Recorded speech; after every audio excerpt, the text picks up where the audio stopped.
Brooklyn Independent Television. If I say Coney Island, you may think of rides, eating funnel cakes, or taking walks on the beach. But recent changes to its famous boardwalk have some Brooklynites very upset, and they're battling the city to keep things the way they remember. Melissa Rose Cooper has more. Whether they're walking, biking, or simply taking a load off, for decades, Coney Island's boardwalk has been a place where Brooklynites can wind down when they need a break from the everyday hustle and bustle of the city. But in the past year and a half, the wear and tear of the iconic boardwalk has become more obvious. What isn't really great is the concrete boardwalk behind us that we surveyed actually today and confirmed that there are over 2,000 cracks among this concrete driveway. Todd Dorbin heads Friends of the Boardwalk, an organization formed 13 years ago in an effort to complete necessary improvements to the boardwalk. He says the Parks Department refuses to do what it takes to keep the boardwalk intact. The main things that were causing the issues with the boardwalk were vehicular traffic and lack of maintenance. The Parks Department always said that they don't have enough money in their budget to maintain the boardwalk. And it is a boardwalk. It wasn't made for vehicular traffic. NYPD drives their vehicles on here, and the garbage trucks from the Parks Department and the maintenance trucks and the heavy vehicles that are really just damaging to a wood boardwalk. They proposed a concrete boardwalk, which we say it's a sidewalk, not a boardwalk. And unfortunately, they went ahead with the project without proper engineering studies and without proper environmental studies. The plan to replace the wood planks with concrete is just one example of changes the area is undergoing. Last year, several businesses were forced to close their doors because of a new amusement park.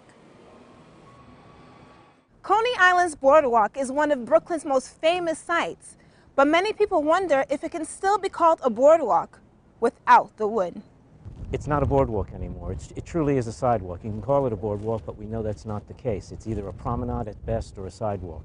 And such a structure as ours, which is historic, iconic, and should have been landmarked years ago, it's truly a travesty to do away with it so cavalierly, and it should not happen. So it should be maintained as a true boardwalk. The way to do that is to have boards of some material, hopefully wood, or something as close to wood as possible. Hundreds of people have signed Rob Burstein's petition to stop the use of concrete on the boardwalk, a practice he says not only shatters his memories of growing up in the area, but reduces the charm of the boardwalk. I have fond memories from childhood of strolling the boardwalk, of times with friends, family, and so forth, and I think many people view boardwalks in that way. There's something about a true boardwalk that is very, very different and makes one feel different, puts one in a different frame of mind than any concrete sidewalk ever can, really. But not all people are opposed to the cement changes. Yeah, I had some concerns about it because the character of it, I thought it might change, but I was pleasantly surprised with the concrete. It just widens the area, taking in the beach all the way to the sea. Yeah. So it's prettier. Right, and it's more safe because, I mean, the boardwalk, quite frequently there are nails, there are boards that are coming loose. It has to be maintained. You know, when it's maintained, it's very nice, and it's good that they're doing it right at Coney Island in the historic area, but it's nice to have the concrete in other areas. We attempted to reach out to the Parks Department on the issue, but couldn't get a response. The war of wood versus concrete continues as the city is expected to move on with its plan to replace the wooden planks on the boardwalk next year. But Brooklynites who say the concrete isn't what it's cracked up to be vow to continue their fight. This is the historic Coney Island boardwalk, and hopefully we can stop them from replacing the rest of it, and then we're going to have to work on finding a way to fix what they put down.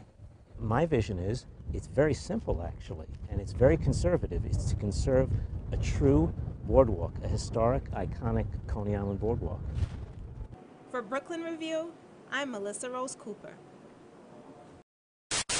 Become a fan on Facebook, like Brooklyn Independent Television.